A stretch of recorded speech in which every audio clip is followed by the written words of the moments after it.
உங்க அப்பா கணேசனுக்கு இலக்கியவுடன் போன மாதம் திருமணம் நடைபெற்றது. அவர்கள் இருவரும் முதலிரவு முடிந்துதா?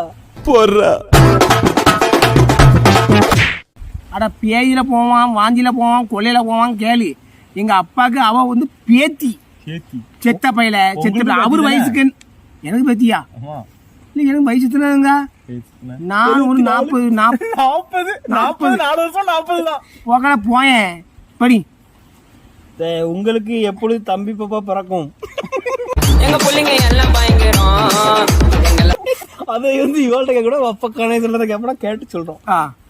தயவு செஞ்சு தளபதி 65 படத்துக்கு அப்டேட் பண்ணுங்க தலைவரே. நீங்கள் பயன்படுத்தும் ஸ்கூட்டி வண்டி எங்கள் கோயம்புத்தூர் வண்டி எப்போது திருட்டிட்டு வந்தீங்க? 22,000 கொடுத்து வாங்கிருக்கோம்ல. பேர போவான் நம்பர் அங்கேயே இருக்கலாம். வண்டி ஏன் வண்டி உரிமையாளர்